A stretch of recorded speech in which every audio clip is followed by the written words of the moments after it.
Hello and welcome, everyone. Thanks for joining us. My name is Peter Dickinson. I teach here in the School for the Contemporary Arts, and I'm director of SFU's Institute for Performance Studies. Just before we begin, I would like to acknowledge that today's event is taking place on the unceded territories of the Coast Salish peoples, including lands belonging to the Squamish, Musqueam, and Tsleil-Waututh nations. So at SFU and the Push Festival, we believe that it is important to thank the historical custodians of the land upon which we, most of us, as uninvited guests, are privileged to work and play, and also to note that the struggle for Indigenous territorial sovereignty and resource rights is ongoing. We mentioned this last week, Derek Culhane and I, but I just draw your attention as well, again this week, to the fact that 3 commercial salmon farms located in the Kwakwakak Nation waters in what's now named the Broughton Archipelago in northern Vancouver Island are currently being occupied by Indigenous and non-Indigenous activists who are demanding that those fish farms close. Several injunctions have been served, several people have been arrested, and court dates have been set. The struggle is ongoing. There's just a poster up here with some information and some links if you'd like some more information on that and maybe to sign a petition. Okay, so Critical Ideas is a partnership between the Push Festival and Simon Fraser University's Institute for Performance Studies. We've been doing this for 3 years now, and we bring together artists, many of whom are participating in the festival, critics, scholars, scholar artists, to discuss some of the formal, social, ideological, and other issues affecting performance practice and reception today. We receive crucial support from the School for the Contemporary Arts and also SFU's cultural unit, and we thank them, especially technical support. Thank you, Rodney. Last week, our first panel in the series was on theater and institutional spaces. And that dovetailed nicely with works being presented by Patrick Keating and Shannon Yee. And this week, we're focused on object-oriented performance practices. That's one term we could use. We could use others. Another topic that arose from some intersecting conceptual, formal, and design-driven focuses of many of the work in this year's program. 2 of those works, we have 2 of the creators of those works, co-creators I should say, with us today. Antony Hamilton, whose Meeting is a work made in collaboration and performed alongside Alistair McIndoe, and 64 handmade percussive instruments. And that's Anthony on my far right.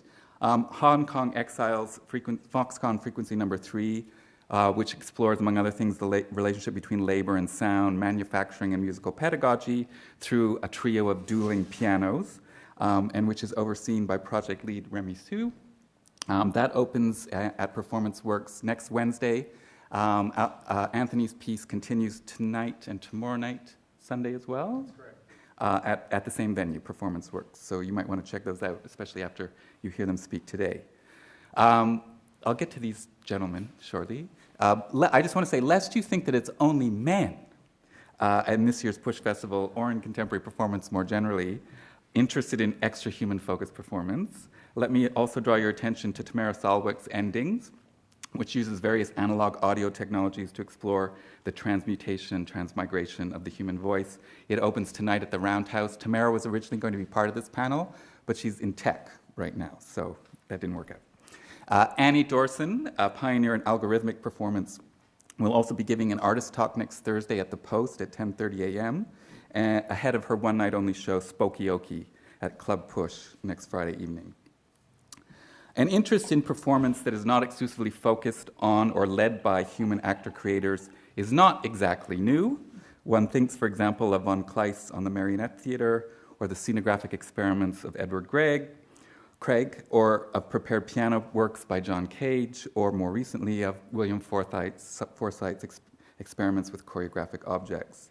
And to move things out of the Western modernist tradition, we have only to look at Indigenous performance and ceremony, and especially here in Coast Salish territory, at the central performance of the central importance of masks and drums in Indigenous dancing, to know that much Indigenous performance strives to connect the human to the natural environment and the spirit world beyond the purely or only human.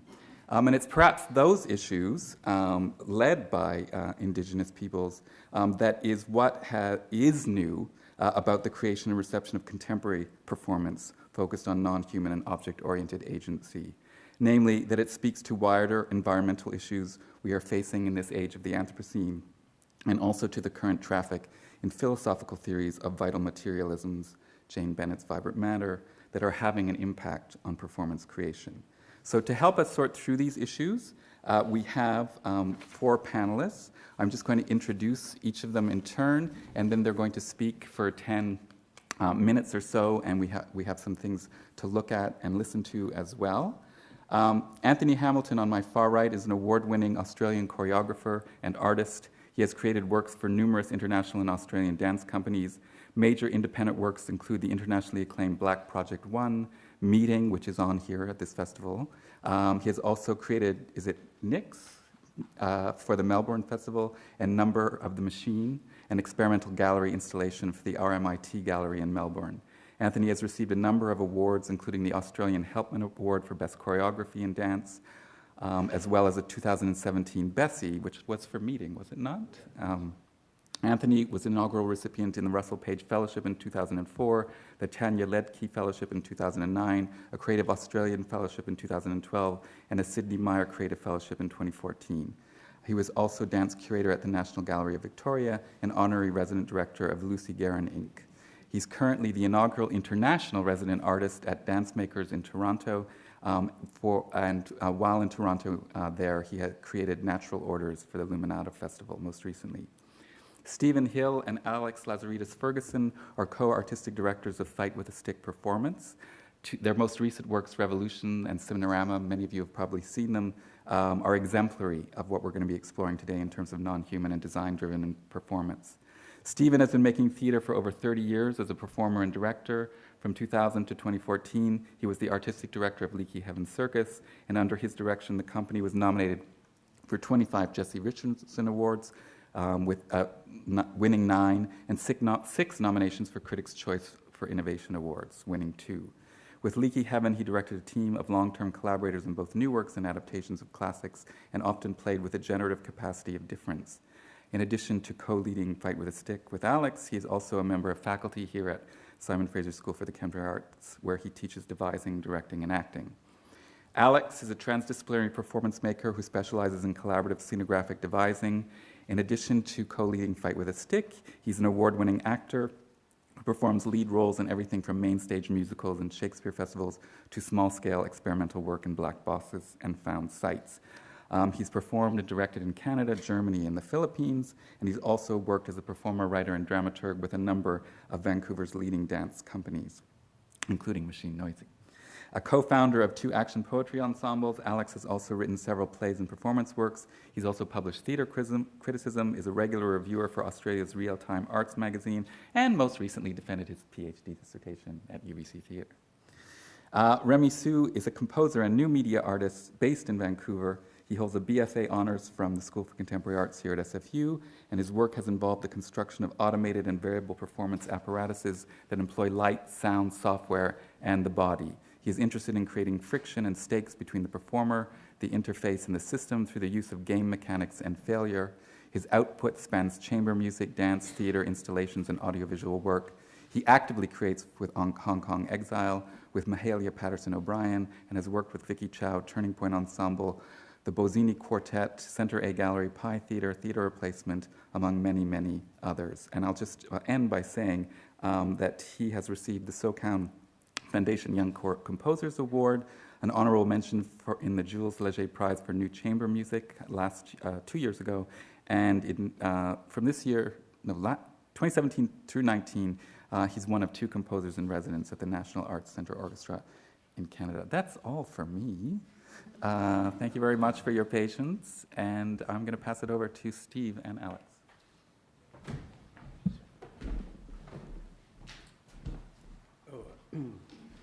Can I slide this a bit and use my computer in this position, or do I just stay here? Whatever you want to do. Okay, I just thought that thing's well connected to a whole bunch of stuff, so I don't want to slide it. Okay. That's probably good. Yeah, I think so. Thank you.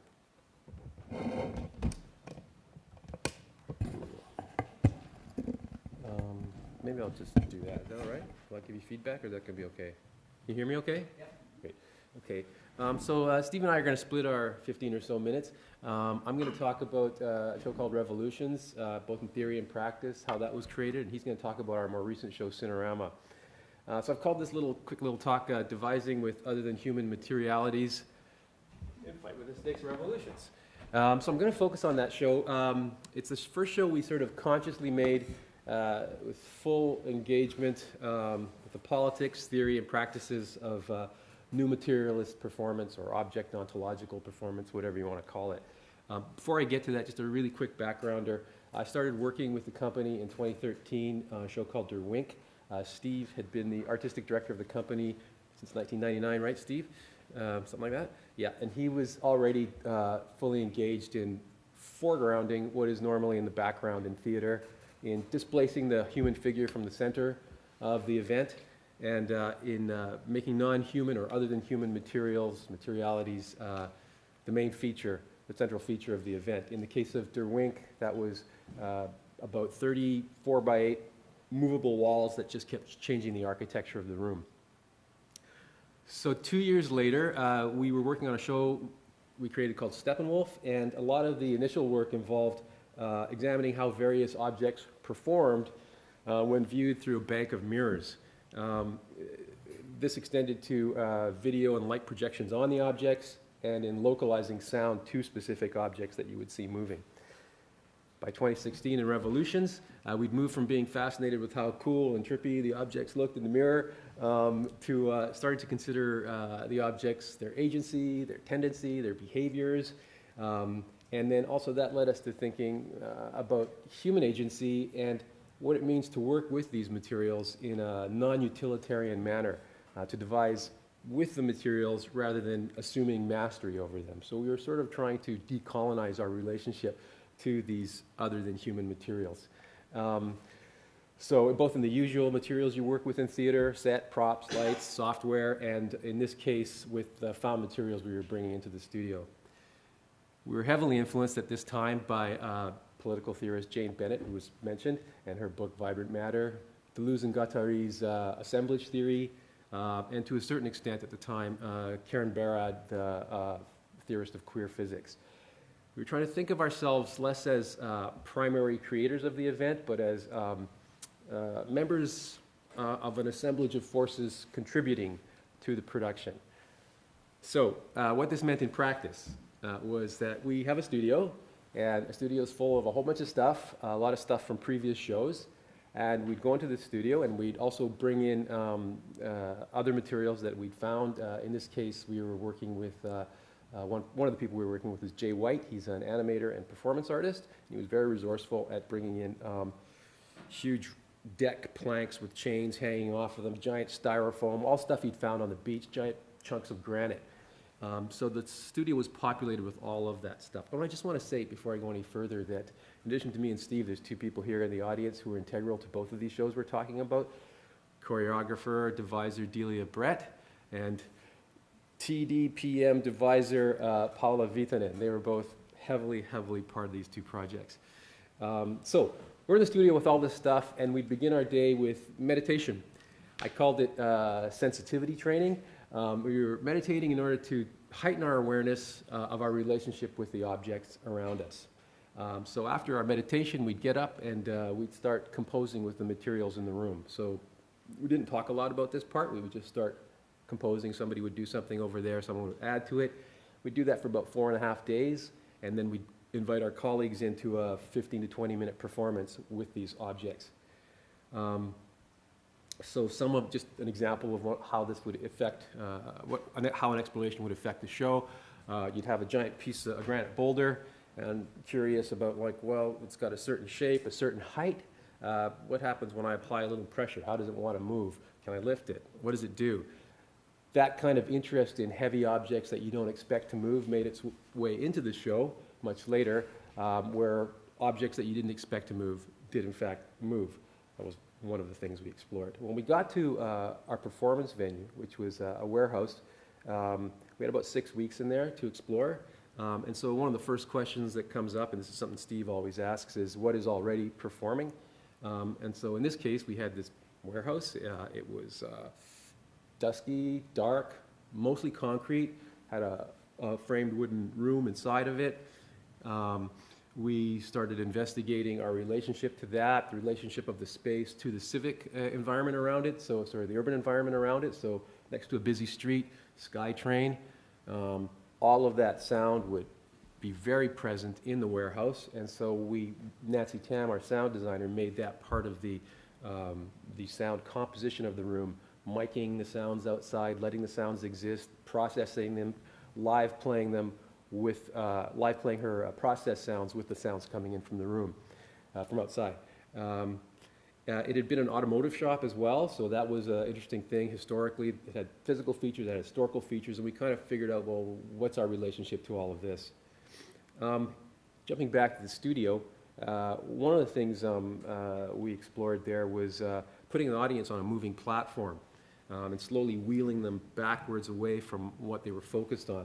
And that became a critical feature of the show, the final show, in which the audience was on a wooden platform, and over about a 25-minute period, we're very incrementally moved away from the show. I'll just give you a quick look at that, actually, so you know what I'm talking about.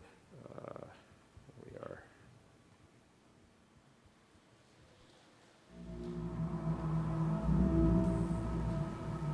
Well, you can make that up. That's the opening scene. It's a very kind of 19th century naturalistic scene. It could be from Orphan's Lower Decks or something. Getting farther away because the audience is on a platform moving backwards, and they keep moving backwards and further away. I'm just going to pause it there. So they're not completely aware of what's happening because they're moving so slowly, and they're hyper-focused on the scene in front of them. And this is also where our meditation practice came in. There were 4 of us, including Paula, slowly, millimeter by millimeter, pulling this platform backwards for a long time. In doing so, we had to both negotiate the poured concrete floor, all of the curves, the bumps. All 4 of us had to sort of coordinate with each other and with the room itself that way. The platform itself had its own characteristics. In fact, every night it got creakier and creakier, in which we decided, well, let's not pretend that's not happening. Let's amplify it. So we record it. It had the natural creaks of the platform with the processed and recorded amplified creaks. Kind of way we kept working with everything in there. Another of the aesthetic choices that sort of came out of this type of process was we had makeshift walls on wheels that we explored in the rehearsal period. And we were trying to figure out if there was a place for a human figure within this piece. And one of the ways that we explored that was trying to create a domestic environment in which such a figure could exist. So we hung wallpaper on these moving walls. And when we were in the warehouse, Jay reminded us that each sheet of the manufactured plywood that we were working with had a beautiful and unique wood grain patterning, and why did we want to cover that up? So we didn't. And that became like part of the aesthetic of the piece, both in creating the domestic scene and then later when the walls kind of flew apart. And I'll just give you a little hit of that too. This is much later in the show. What happens is the audience is right close up into a small scene. Over about 25 minutes, they get pulled into a long tunnel. Then the walls of the tunnel break apart, and this is what happens.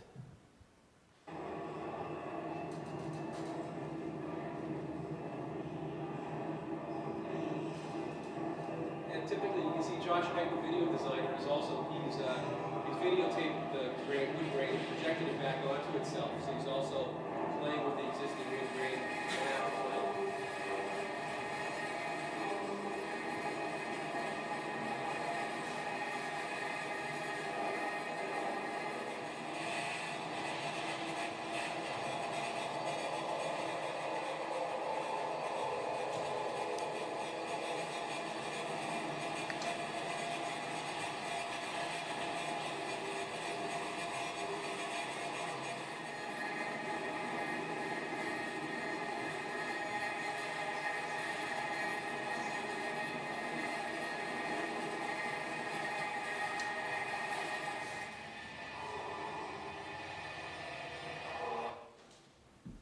Okay, thank you. So as you can see, by the end, there's no human figure, and that was a big debate we had in our group at a certain point where we were constructing the shows. Does the human figure continue through? And then we decided we wanted the human figure to disappear and let the objects take over. The final thought I want to offer here is that human thinking is part of the assemblage. Assemblages are temporary formations of diverse forces that in Deleuze and Guattari's sort of terms combine to create an outcome. And so temporary can mean geological time, millions of years, or it can mean creating a show over several weeks and months. Working with other than human materials doesn't mean artificially trying to banish human thought from the process. That'd be impossible. But it means developing, in this case, greater sensitivity to the materials and our relationship, consciousness of our relationship, working with them. And the ethical side of that is that has been to de-emphasize the human figure in performance and put it on a more horizontal plane with the other factors. And in our time of increasing climate stress, that seems like a really important thing to be doing and thinking about. So that's my part. Over to Steve.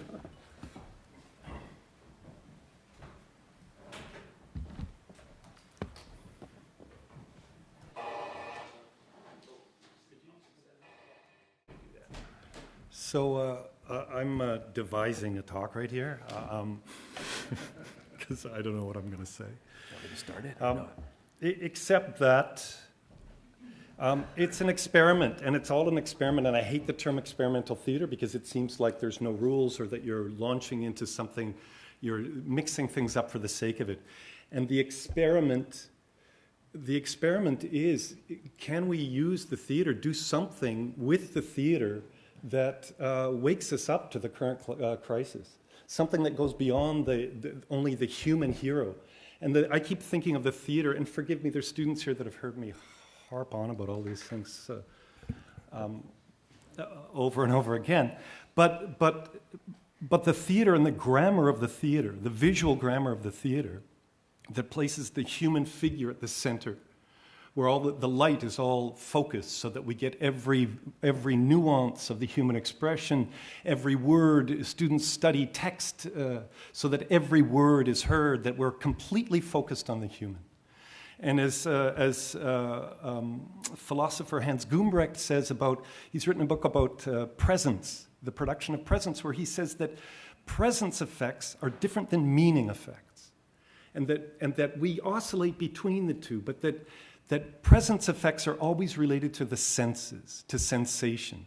And meaning effects, which draws us out of Einfühlung, and forgive if there's a German speaker here, but Einfühlung is imagining what's going on in the psyche of another, which is the human condition. We're narcissistic creatures that stare at each other, forever curious about what's going on in each other's minds. Meanwhile, Rome is burning. So the experiment has been, can we use the apparatus of the theater to wake us up to what's going on around us in some way? Dylan Rainforth, an Australian, and speaking about the Australian context, which is a very similar colonial history to ours, quoting him, Western inherited narratives of object mastery and territorial possession are demonstrably part and parcel of the process of genocide and dispossession that continue to unfold here. So is there some way that our perceptual apparatus contributes to the sense of our mastery over dominion? And is there some way that we can use the theater, the apparatus of the theater, to wake us up to other possibilities? It's an experiment. I don't know if it worked or not, the piece I'm going to talk to you about. This piece, we decided to do a piece that had been some years in thought of doing the idea of what's already performing in this colonial outpost here, where we're so concentrated on the bustle of business that right outside washing up against all of this is the Pacific Ocean, a rising Pacific Ocean. So we decided to set the piece on the low tide flats at Jericho, which go out for 1.5 kilometers at the lowest tide. And the idea being, could we do something where the audience participated in a performance that was already occurring, the performance of the tide, That's where we began, and kind of that's where it ended. So we gathered a number of frames. These are the frames, and I'll just play this. We gathered a number of frames. First of all, the audience was taken out of their kind of sonic realm with silencing headphones.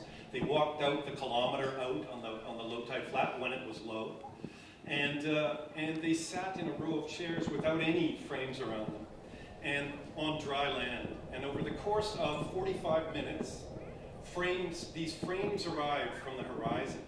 And what was interesting for me, this isn't about objects, it's about us, it's about our perception, and how our perception is an evolutionary adaptation, but it's nothing to do with reality. It's about our survival.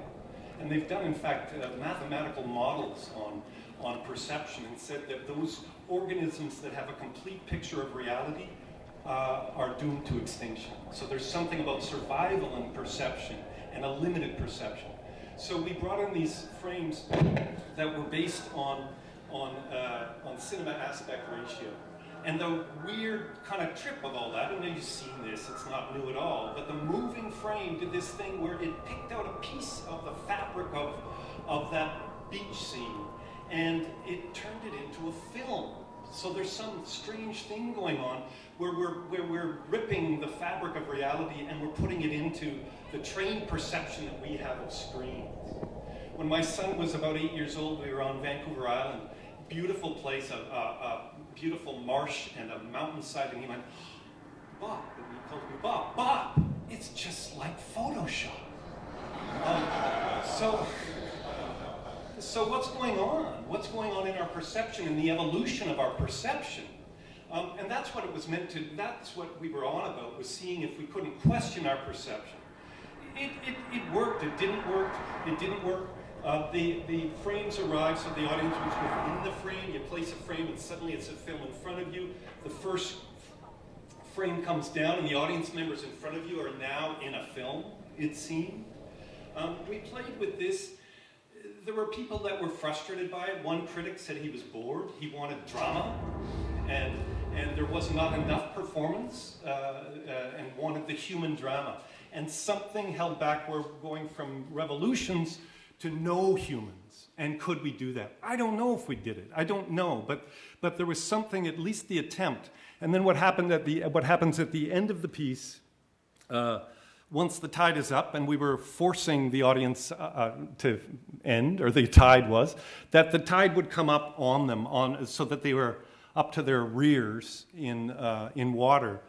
And the frames came down, and then you were released back into the picture somehow.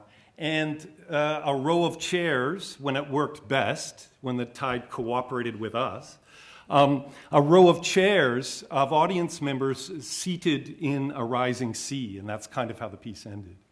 The only other thing I'll say about it is there's something about wanting to also claim the theater more radically, and to claim the theater outside of the idea of the Greek idea of chronos and kairos, two ideas of time. And the theater, the ritual of the theater, and as Peter mentioned, indigenous practices of ceremony, etc., are not tied to the Industrial Revolution, the clock of the Industrial Revolution that is after dinner entertainment at 8 o'clock, or the radical Sunday matinee at 2. We were tied to the clock of the tide. We had a show Kugler came to at 8:30 on a Sunday morning. So that we had to then at least, it's a small effort, but at least the audience had to tune themselves into what was going on right out here, outside of this bustle, to see what was happening on right at our doorstep. So, as I say, it's an attempt. It's only an attempt. A friend and colleague, Renai Morisseau, who is Cree Soto, she said to me that in Cree, animate and inanimate divides on different lines than in English. And English is a language of conquest. It is absorbed more words than any other language on the planet of other languages. And she says that it divides differently, animate and inanimate. A tree is a thou, not an it. So is there some way in the practice, in this apparatus of the theater, the apparatus of being together, witnessing and observing, is there some way that we can awaken more possibility or something, and attune us to what is going on terribly around us? Thank you.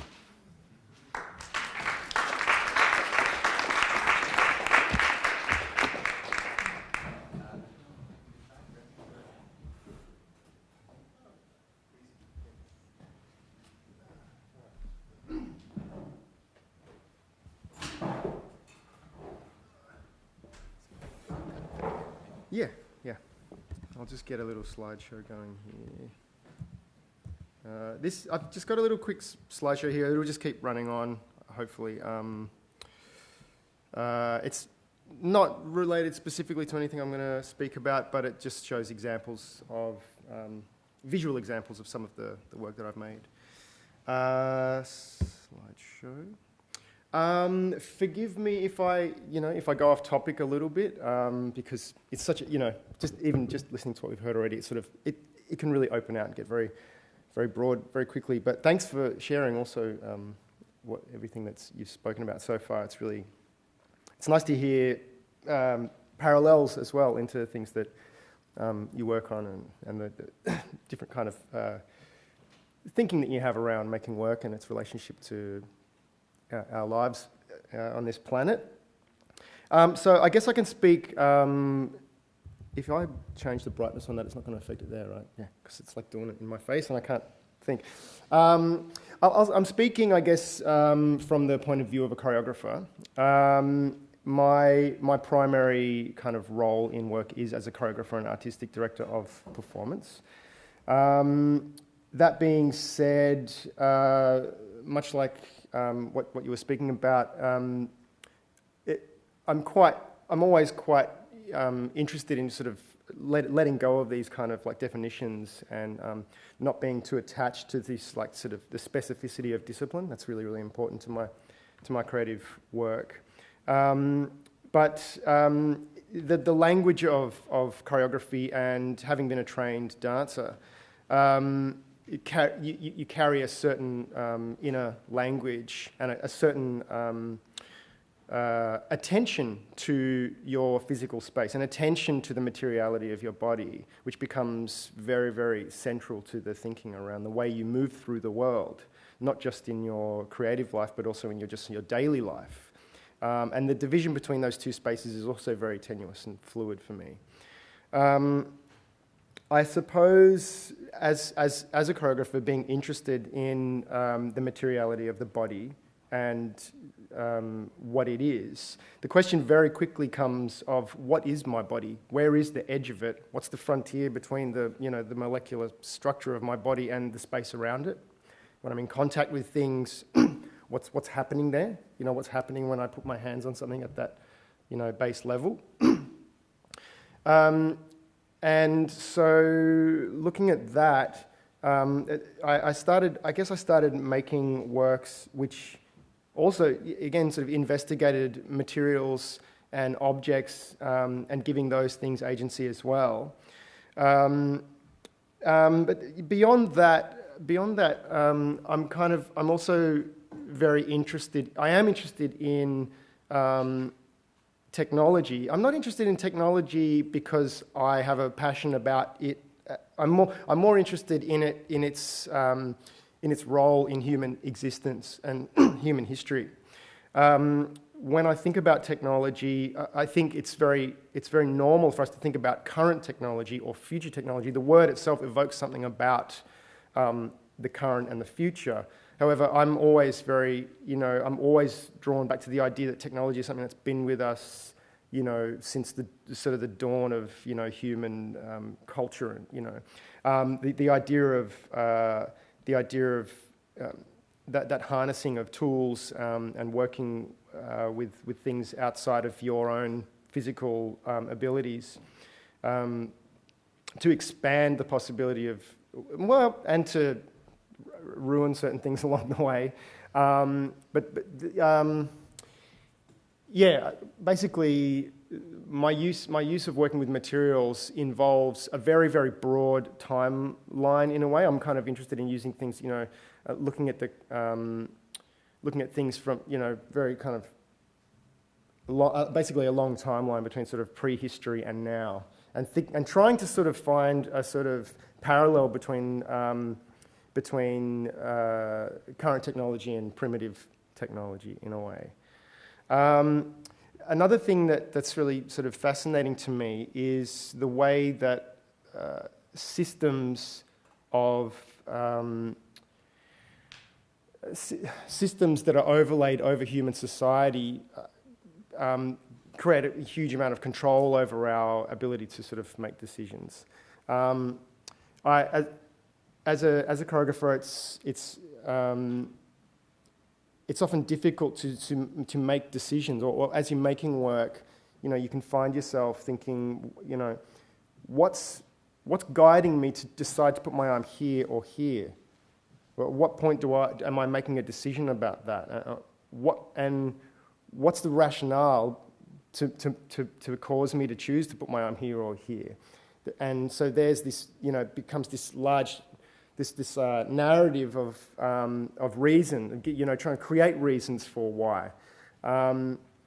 The sort of difficulty of that and the sort of struggle of that led me to start to develop systems in which I could devise choreography and relinquish a little bit of the authorship in a way. So much like Forsyth or Cunningham, using systems of improvisation or structures, notated structures using number patterns and things like that to govern the movements. Of course, you have a role in that, but in a way you are handing as much of it over to an outside system in order to generate things. And in that way, there's a quietness, a quietening down of the mind, and just giving yourself over to a structure which is actually defining the terms, even though you define the terms of the structures. It's sort of catch-22 in that way. But yes, I'm always interested in this kind of like the looking at the layers in society of the way systems and technology does sort of manage human behaviour. I gave an example in a Q&A last night about traffic lights. We tend to think of ourselves as there is still this overwhelming perception of ourselves that we are making our own decisions and choosing what we do. But of course, when we come to traffic lights, we immediately tend to stop if it's red and go if it's and so it's a very simple example of how sort of I didn't use the word oppressive, but how limited our abilities to actually manifest our own choices actually are. Yes. What else can I tell you? I'll talk to you a little bit about the work that I'm presenting here, which is Meeting. So it's a collaboration with another artist, Alistair McIndoe, who is actually he's a trained dancer. He's got a little bit of formal music training, but his sort of his passionate hobby is circuit bending, which is taking pre-existing electronic appliances and instruments and creating new instrumentation. For the work, he created 64 little robotic percussion instruments that work wirelessly, and we share the space with them. One thing that was really, really important to me in recent years with making work is that somehow everything on stage is given some sort of sense of equal resonance, equal importance in the kind of dialogue that's going on. So one manifestation of that is this idea of having live instrumentation, having physical objects in the space, and so that there's an interest in the physical dialogue between these machines and the people, the performers. So I started out making this work as I wanted it to be more like a kind of formal study of this choreographic language that I'd been developing, about this counting system that I was sort of talking about before. And I have this great difficulty with sticking to the plan. I really, always these layers of narrative start to emerge. It's usually after the fact though. So, after starting with something more kind of like analytical and trying to work on something that's much more kind of about, the execution of an idea, layers of meaning just start to come, and with this piece, what we really discovered was the potential, and it's a mirror of a lot of things in society, I think, but the potential for machines to reinform the body and create expectations for the body to be able to perform in a different way or perform better, to match the physical dexterity or abilities of a machine. I find that really fascinating that we have a hand in kind of creating these technological systems that have great potential. And then we measure ourselves against them, actually. We tend to measure our own abilities against these things that are, somehow beyond our abilities, which is kind of depressing, And it can do, like, it's bad for the, it's bad for your sort of mental state, I think, to be measuring yourself and your abilities against machines. But it did create new choreographic language, which we were very surprised by how rich that became, and what a gift it was. So the flip side of it was kind of a gift that it was giving us back. That it was asking us to kind of work harder. Just through its abilities, just through the system's ability to do what it was doing.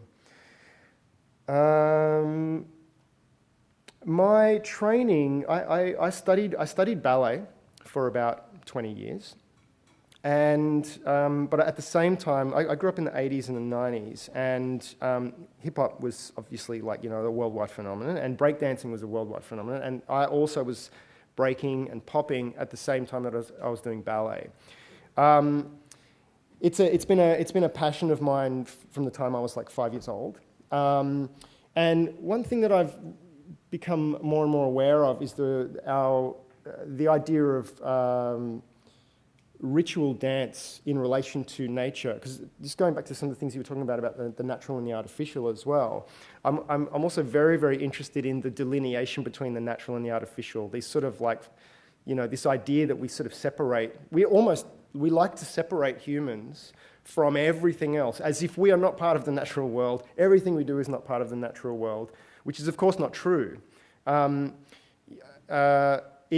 That's a very kind of high and mighty position to take, that humans are not part of the natural world, and that cities are not a natural environment, which my belief is that they are.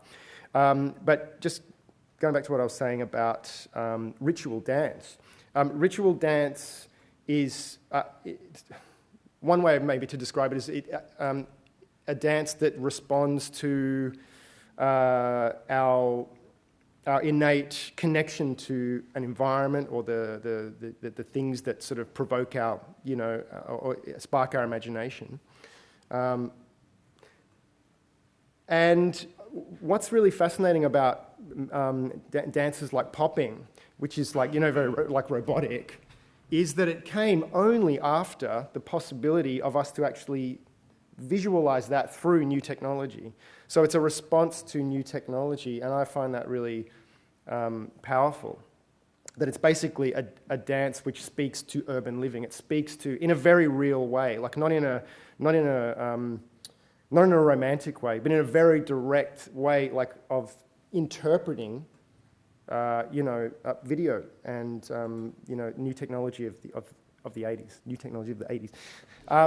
So maybe that's probably enough from me, but I probably went off topic a bit, but yeah, broad kind of discussion. So yeah, anyway, thank you.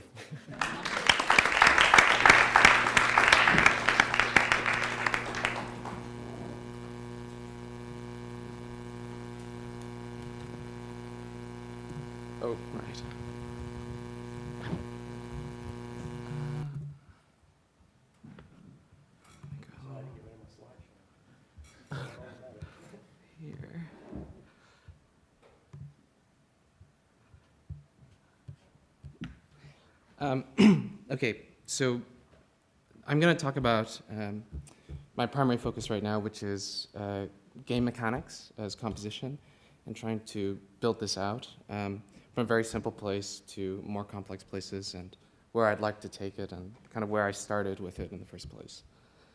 My background is in music composition, which I did here, and electroacoustic composition.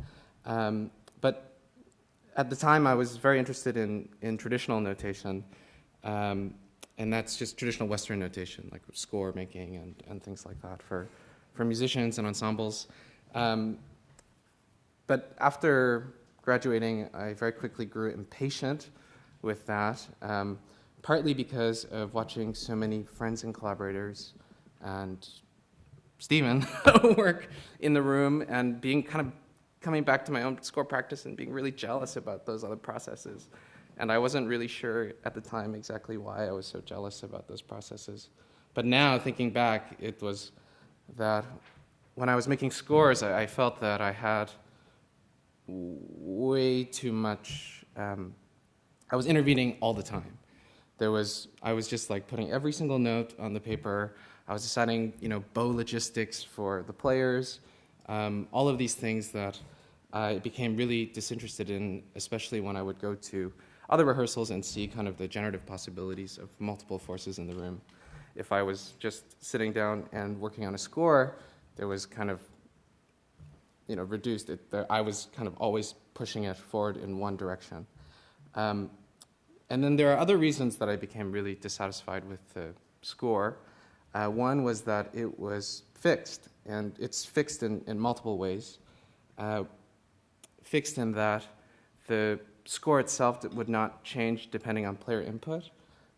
Fixed in that it was on a piece of paper, and it was made that way. It was made on a piece of paper, so it cannot change. And also, players had very little agency during playing it. And that was very different from, for example, in a theater devising space, where I felt that players had more agency. So all of those things, I want to acknowledge that there are open scores, there are graphic scores that are less traditional. And, we see performances with graphic scores that are projected, and they're kind of like moving left to right and stuff like that. However, the original process and making of that score, I think, was still on a piece of paper. So like, it was not made originally to change in that way.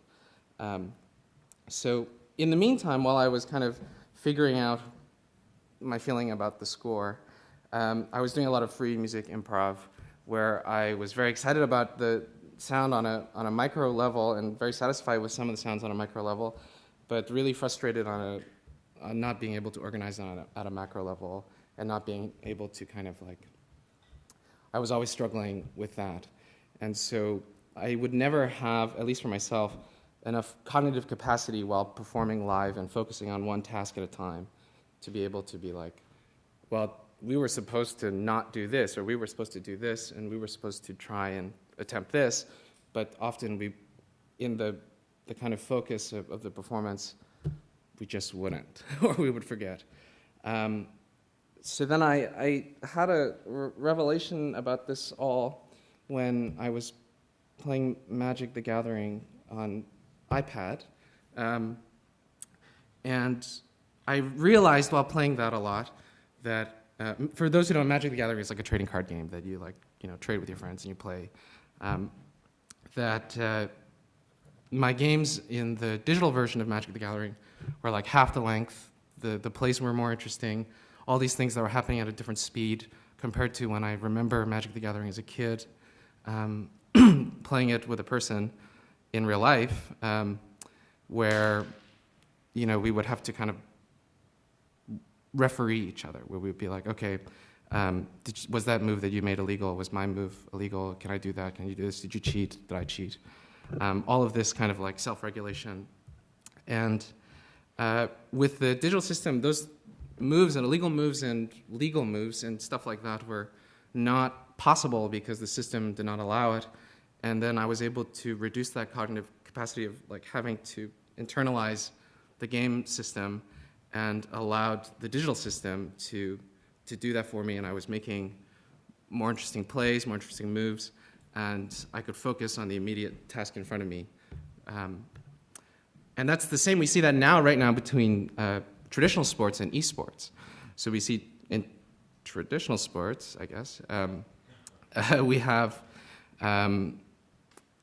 referees. So we have a referee, say in hockey, we have 3 referees wearing referee jerseys, upholding the system of the game, and they go around calling when things are out of bounds or illegal or whatever.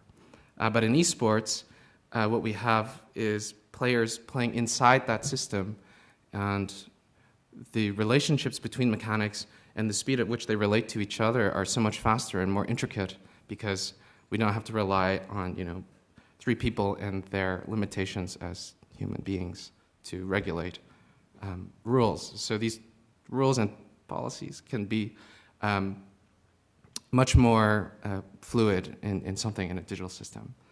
So that brought me to building rethinking score making and rethinking making as kind of constructing these software hardware apparatuses for performers. And the first one I did was this, Foxconn Frequency number 2, and it has a very, very simple game system, like perhaps the simplest game system you could think of, because I was starting very small. It's a testing system, and it's so that the performer would have to perform piano gestures that are called for the player, and these gestures are called differently every time, so the player doesn't know exactly what will happen next, and they will have to perform them at a specific competency, and if they don't do that, they have to do it again. So it's a very simple, like binary, like fail or succeed system, and I'll show it very quickly, this part.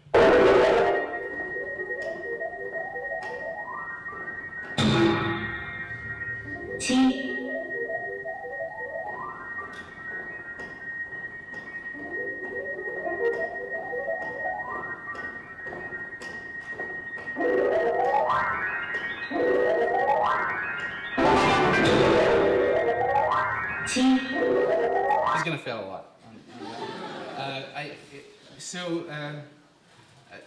When this was kind of like made and we started testing it,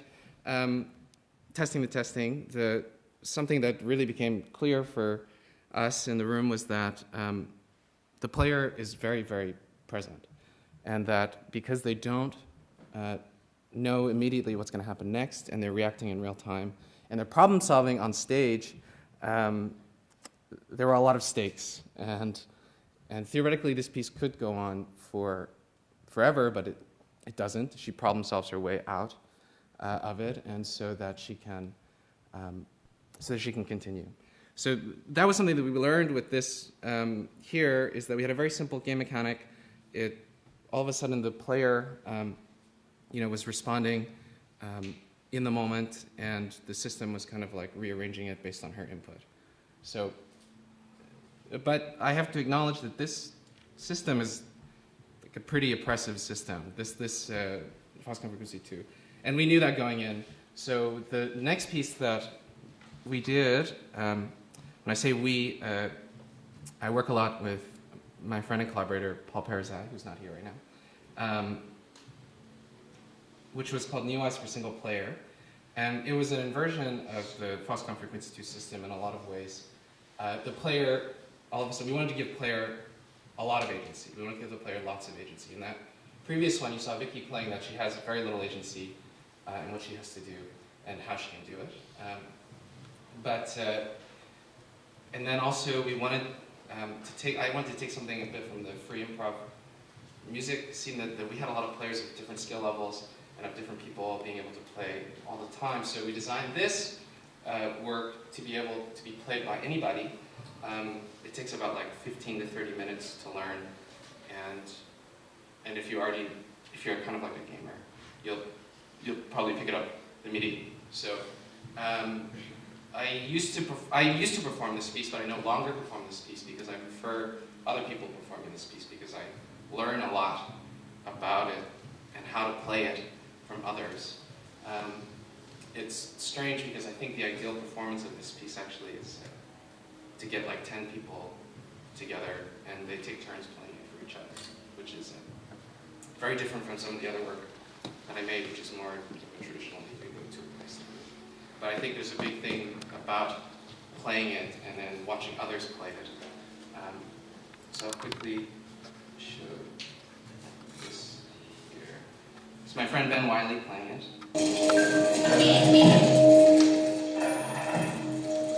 And so in the back, what we have is it's what the player sees, and the player can choose and move around to allow what material is possible at any given moment. And the computer is always interpolating between one visual state and an audio state back and forth. So there's always this kind of emergence of new things that happen in every piece that I haven't seen before. I'm going to pause it now. And a big part of it too is also that this system, unlike the Foxconn system, requires no player input whatsoever. If the player, when they perform it, chooses not to intervene at all, the system will continue without it. And so it's when but on a different time scale, it will kind of go do its own thing on very much more of a computer time scale than a human time scale. So when we get a human to come in to perform the work, the core of the piece is that you reveal a couple of things about the player. You reveal their play style. You better understand like decisions that they're making and how it affects or their force onto the system. And that's why I think that if there's like 10 people playing it, you have 10 very different outputs based on how those players decide to play it. And then there's this weird thing that starts to emerge that's it's like a meta game between players. And we have that in e-sport class games, where there's a lot of metagame depending on how any game evolves based on how people play it. Right? So that happens in baseball too, for example, or hockey, and all sports. So this system is that if a player intervenes too much, also that their agents they will expend their allowance for that, and so it's kind of this balance between the human performer kind of working back and forth with the system that runs itself. So a lot of people play it, but some people play it where they barely have any room to move, and they are always kind of back and forth between the computer, giving it to the computer and taking it back, giving it to the computer, taking it back. But that's an example. I wish I had better documentation, but this is Charlotte and I found that I haven't had a chance to do it yet. So, the piece that we're doing for next week, Foxconn Frequency 3, is a bit of a return to some of the original system in Foxconn Frequency number 2. But if we think of Foxconn 2 as a single-player game, we've rethought Foxconn 3 as a multiplayer game. And so I'm going to quickly play this while I talk about it. So the 3 players instead of one player. We didn't really understand the consequence of that. So we built the system and they started playing it.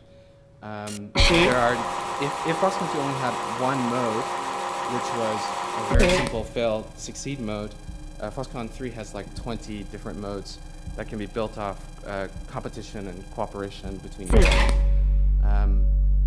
And we had so many modes now that...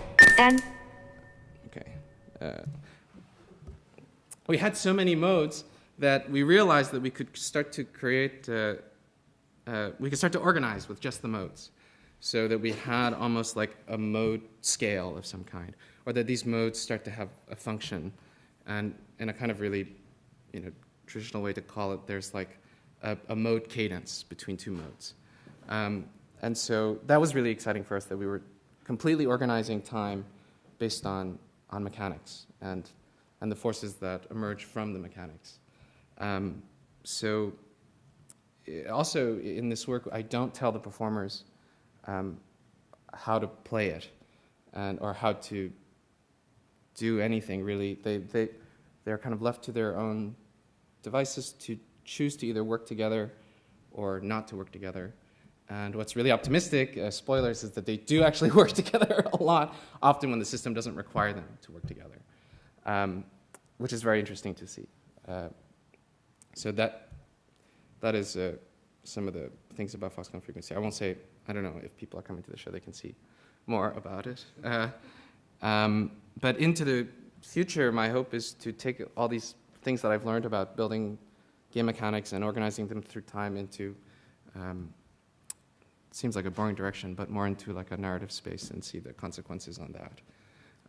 And so that's going to be really difficult, I think. But having a large part of all of this is to achieve a lot of difference in every performance. So there would be, Foxconn 3 I think will go down each night very, very, very differently. And they're all time variable works. So it's based on the player interaction and the system that determines the duration of the work. There's a minimum duration, but the maximum duration is determined by the performance. And so to bring that into a narrative space is a lot of question mark about how that works, and something into the thinking about into the future. But it's going to be like the form of it that we're currently brainstorming is a sci-fi bike chase. So we'll see. But also in the future, thinking about new delivery systems for players. Because right now, most of what we use is screens and monitors. Those are easy to get, relatively cheap. But of course, you are tethering the performers to specific physical place. And it will be a huge boon, I think, when it's possible to be able to untether the performer, but still be able to create the system somehow, whether it's through some kind of virtual environment or whether it's through augmented reality environment, that they can move around. So that's still a limitation of this, is that people have to be at their stations or be somewhat tethered to certain things. Yeah, I think that's it. Thank you.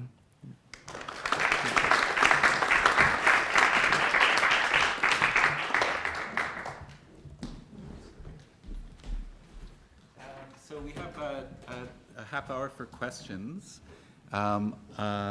Maybe I'll just start things off by asking a question about perception. So I think, Steve, you brought this idea up about the evolution of perception. So when we're talking about works of the sort that all of you create, when confronting the expectations of the spectator, like, to what extent does that come into to all of this, right? I mean, there's still that proscenium thing, that frame that's sort of there, and as well as a bunch of disciplinary frames, depending on where you're coming from in terms of creating. So I guess, how do we couple non-human agency with a kind of spectatorial agency in terms of how we receive the work? Does that make sense? Could you use the mic if you don't mind? Yeah. I think when I'm making something, I come to that situation with the knowledge and the acceptance that ritual is bigger than anything I'm going to produce. Okay, the audience's experience and their familiarity with entering a space of that kind is somehow something larger than I can shake or shift, to a degree. I guess just to tag on to that, part of what you guys were doing in Cinerama was challenging that by actually, changing the space altogether. Yeah, that's a good question and a tricky one. I teach as well, and most of the students I teach come from theater backgrounds where there's a heavy emphasis on narrative structure. So in terms of expectation, when I try to shake them loose often unsuccessfully from that expectation. I sort of, the metaphor I use, I said, if you go on a roller coaster ride, you don't ask what it means, you just go for the ride. And in a way, that's kind of the hope in this kind of work, that one can enter into it regardless of what their predilections are, maybe. So Steve mentioned Gumbrecht, the philosopher, and his notion of presence as an affect. So for him, a presence effect is something that is tangible, that is touchable almost, as opposed to a meaning effect, which is kind of a semiotic, how do I assign meaning to this thing I'm looking at? And for him, he argues that when there's a threshold, something is approaching the threshold of meaning, and then ideally, in these great performances that I love, then it resists that. It sort of withdraws again, and it keeps this action of moving towards the threshold of meaning and withdrawing, and moving towards the threshold of meaning and withdrawing. And in that space, I find myself fascinated and engaged. It hasn't collapsed down into meaning yet. In a way, working with these, trying to work with other than human or human materialities in that way, it's a sense sort of trusting, hopefully, that something in the overall design or composition or movement will encourage that kind of engagement. Yeah? Okay. Anybody else want to say? I'm going to open the questions to the floor then, and Heman has a mic that he can bring to you. See Care, and then just behind. It occurs to me that your acknowledgement at the beginning of us being on unceded land, you run into the same thing we always run into when we do that, which is this attempt to acknowledge it even while we're acknowledging that it's not going to change, that we're sort of acknowledging or apologizing while saying we're not going to leave. And I wonder if there's something similar, I think, about Alex, you just acknowledged about teaching, and Stephen teaches with me here at SFU, and given that we're talking about decentering the human, and there's implicit in the name of the program that it's theater performance, and that we're teaching humans, and that the actor is central in that formulation. Just if you could talk, or any of you talk about, there's this implicit contradiction or challenge in how you proceed in a way that doesn't feel like you're just, there's a profound philosophical, ideological exploration here about how do we see ourselves as not the heroes of the narrative, and how do we not just reinscribe that in the way we teach, because there's certainly, we could go in and say every day we're going to explode that, but there are certain expectations of our own and of our students and of what performance is and what actors do in performance. I just wondered if you have any thoughts that would be worth sharing. That was it. But I wonder about, I keep wondering about, and in devising, the idea of phenomenology, and the idea of bringing together of materials, humans also being a material, text being a material possibly, the space being a material. So it's something about kind of toppling that hierarchy. And then the idea of phenomenology, of witnessing a rising phenomena. And I think we all know it, any of those that have been working in devising, where you go, oh, it's this thing, followed this way. So that to me, there's something about the being with, as opposed to the dominion over. That I'm going to master the thing, and the idea of the object, and I don't know, I go completely dogmatic, so I don't know that. But the idea of the object, about the potential, and that how are we closing down the potential of material, and the potential of, I think what I got from listening to these other artists also, it seems like there is this relation, there's a relation to not, that we are with an unfolding, that's speaking, it's what you'd said, Anthony, about it then speaking back to you. It's McLuhan's thing, we make the tools and then the tools make us. That there's a relation, that we're not the masters of this. It's clearly, that that ideology is leading to a certain thing. So how do we, and I think in the creation process, there's something in that. I think there's just something so interesting about, like, even when we see the potential, that there's a habit or a tendency to think about how we can exploit that potential. And exploitation is the whole thing we're kind of struggling with. And how do you, I mean, I know we've talked about these things, but even in, like, seeing all of those plywood, I think what happened with the plywood,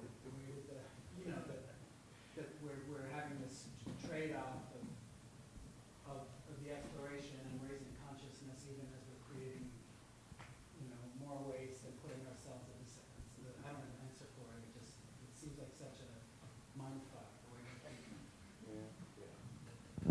I talked about this almost a little bit in a Q&A last night, that the more work that you make, the more attention you have to perception, there comes for me a realization of your perception of something as being, or your perception of something being and your attention to it, whether you think it's beautiful or whatever, becomes, in creating work, your whole attempt is, how little can I touch this thing? Because, like, otherwise, and then it's like not existing in a way. How do we not exist? I mean, you're right. The whole thing is happening within this human narrative. I heard of an artist, I can't remember who it was, who's looking at creating, and it may have been done before, but looking at creating performance for animals as the audience. It's sort of noble in a way, but at the same time, very human. Like what? No one can imagine the animals saying thanks. Right. I mean, in one way, it's wonderful to accept the sentience of animals and say, well, maybe they would get something out of this. But it's still sort of a mastery of their situation, right? So, yeah. Yeah, it's a funny story. I was at a thing in Paris, Mobile Academy. Steve and I were both there. And there was a woman there who would perform for animals, for pets, in their house. And she felt it had to happen in their house because that was their environment. You couldn't take them like to a theater or perform for them. And there's actually, I can't remember his name, there is a new materialist philosopher who predicts the future of animals performing for other animals. No humans at all. So I don't know what I think about that. It's interesting. But in terms of trying not to touch something, that was, I think, with Cinerama, because we were out at the beach, out at the sand flats out in Spanish Banks. The huge struggle there was like, well, what do we do in this panorama, in this environment? Every gesture we make seems puny and obnoxious. So a big part of the task there was trying to find out, well, how do we just fit into this in some way without trying to turn it into a theater, for one thing, because I've seen shows out there which definitely tried to turn it into a theater, found them completely uninteresting. But trying to, again, collaborate with, I'm not sure what the right word is, but that was very much the struggle. Hey, Steve? And just another thought, I don't know, but there's something about the making strange, of making the familiar strange, that if that's what perception is doing in some way is solidifying, there's this idea, Bergson's got an idea of subtractive perception, that we subtract all those other things out that are not important to our survival. So there's something I think in this day and age is an important thing to be doing that makes us uncertain, that the forces of certainty are dangerous. There was one at the back. Thank you, all of you. Hello. Yeah, really great contributions from everyone. I have a question that I think I was thinking about during Antony's talk that I think might also intersect with Remy's work in an interesting way. I was just thinking about sort of different contexts for algorithms in our sort of contemporary, highly algorithmic mediated lives, and things like well, I started thinking about when you're talking, Anthony, talking about these sort of randomized or automated choreographic processes, like with numbers and things like that. And you were describing that as being something that kind of relieves the burden of a certain kind of decision making. Picking it elsewhere, so I'm like just paraphrasing, but okay, yeah, that's what I recall. So that sense of an algorithm being like empowering in a certain way, I guess I was just thinking about that in relation to how sort of different forms of algorithms or automation appear in our lives with things like behavioral advertising, or like the Facebook feed, this thing that's like responding to us, or other big data kinds of things. And yeah, I guess, and I think that's interesting in Remy's work, which I'm like really looking forward to seeing that piece next week, where there's an instance of a certain algorithm at work where it's like, as I understand the piece, like in relation to like a exploitative labor situation, or a way that is maybe less empowering. So I guess I'm thinking about that, like algorithms, automation, when there's what creative processes with that are kind of empowering or disempowering. Those are some of my thoughts there. In a way, like it feels like there was sort of discussion about meditation in a way as well.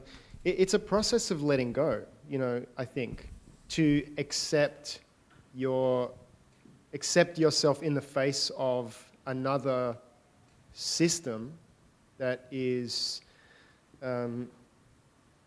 providing the sort of template for your existence. Like you are just within that. There's a sense of letting go and release, and quite an easiness with that, for me anyway. Yeah, I don't know what else I could really say about that, actually. Maybe you have something to say. I don't know if this answers... Well, okay. A lot of my interest in game mechanics in the first place are building these kind of systems where these game mechanics exist. Is I didn't get to talk about this so much. There was not so much time. So in other games, or even in an extremely high-level play of certain games and systems,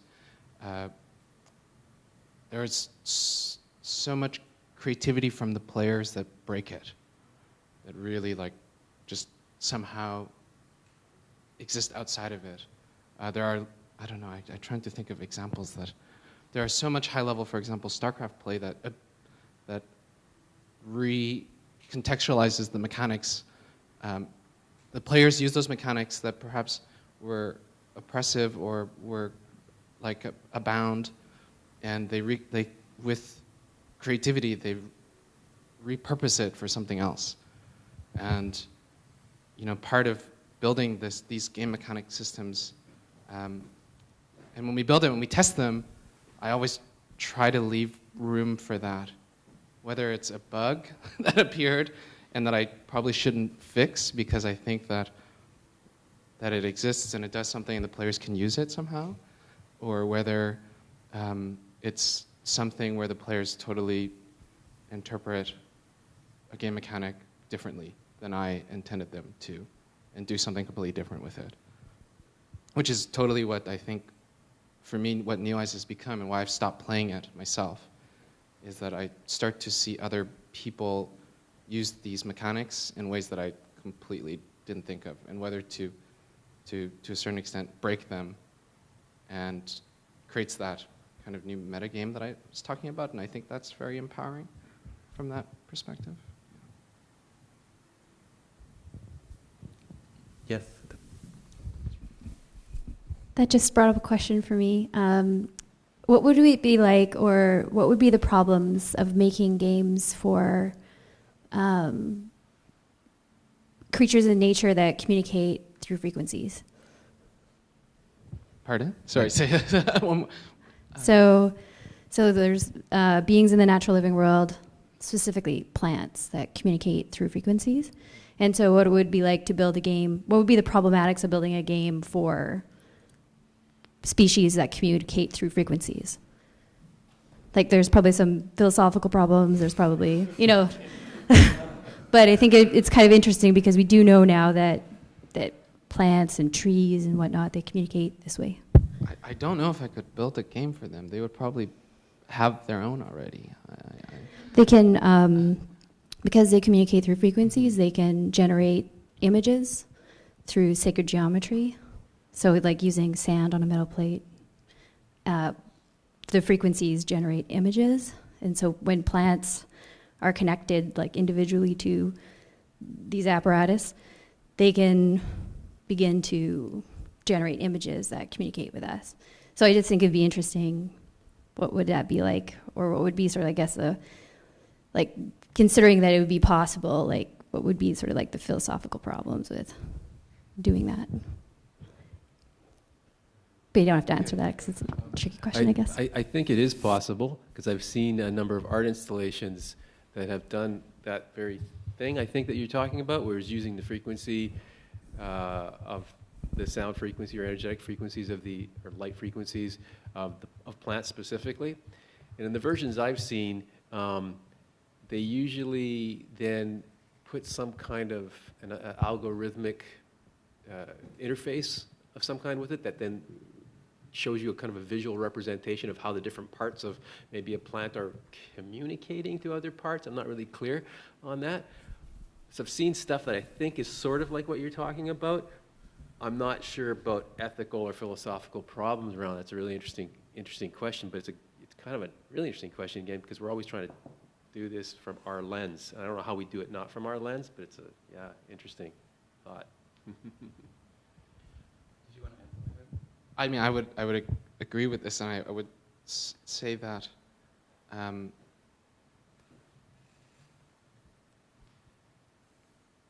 especially from a personal place, I don't even know if I don't know. Okay. It's kind of. I think that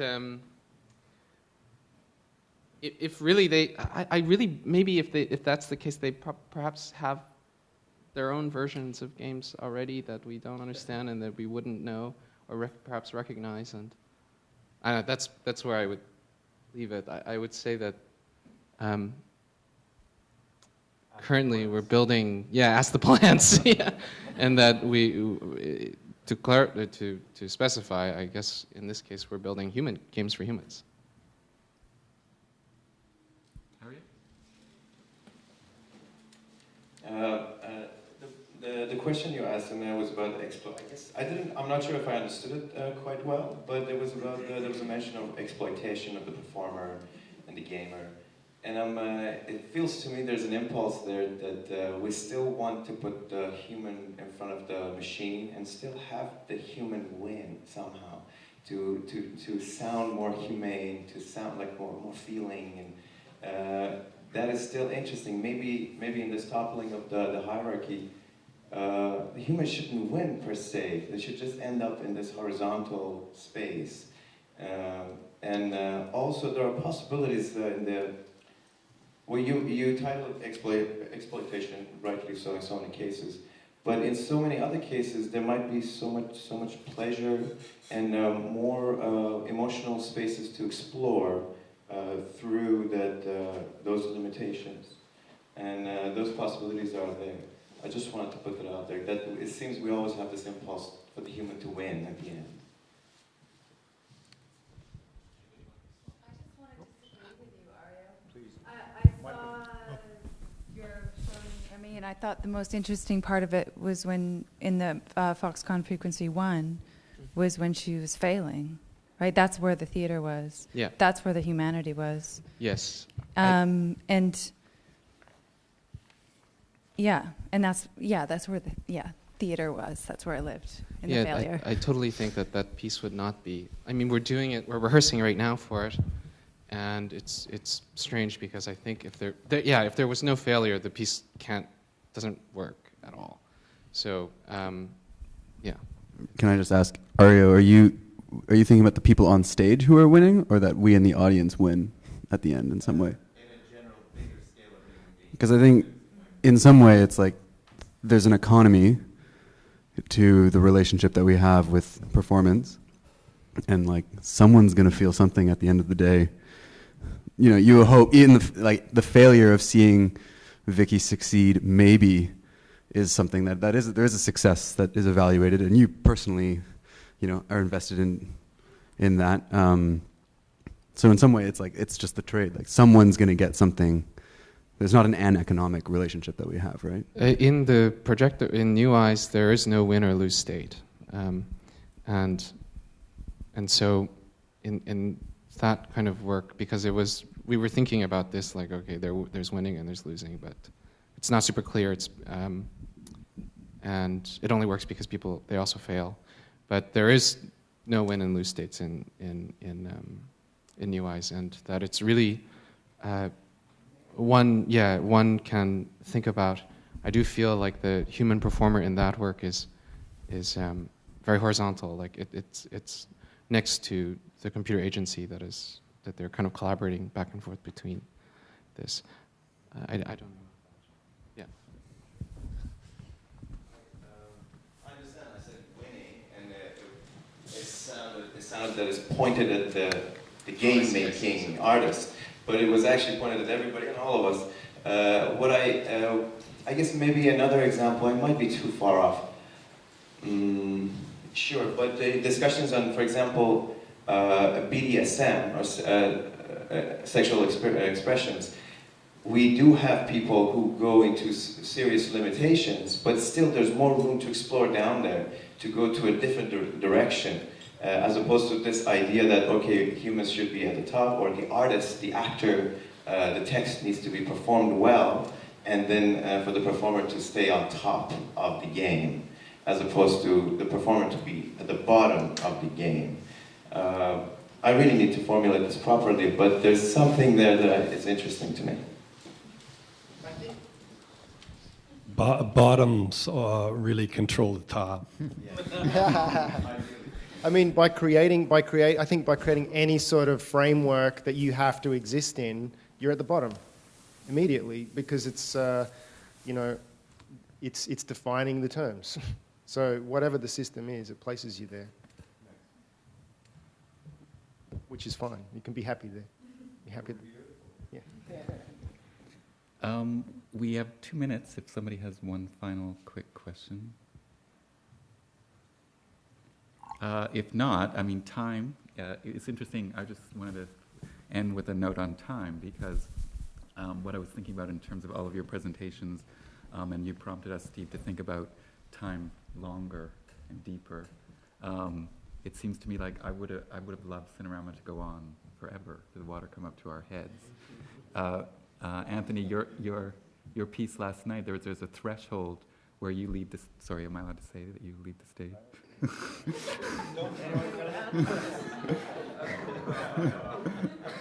But there's a moment at the end where it feels like we're up against the limit of how long we can endure that going on. And Remy, you're saying that theoretically these game systems that you create, they can go on forever. And it seems to me that some of the things we're talking about in terms of the non-human and the object ontological is getting us to rethink a narrative-based time whereby the show has to be over in 90 minutes, right?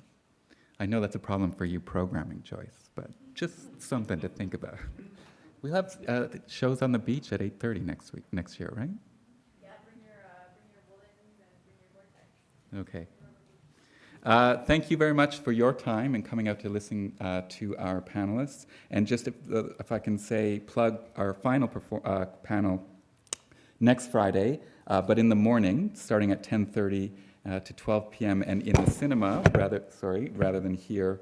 That's on contemporary Indigenous women's performance, and we have featured Dana Ashby, Chris Dirksen, both of whom are in the festival this year, Wesley Enoch from the Sydney Festival, Lindsay Lachance, newly minted PhD from UBC, and Michelle Olson, Artistic Director from Raven Spirit Dance, and that'll be moderated by my panel, Derek Culhane, again next Friday, 10:30 a.m. in the cinema. Please join me in thanking our panelists for this presentation.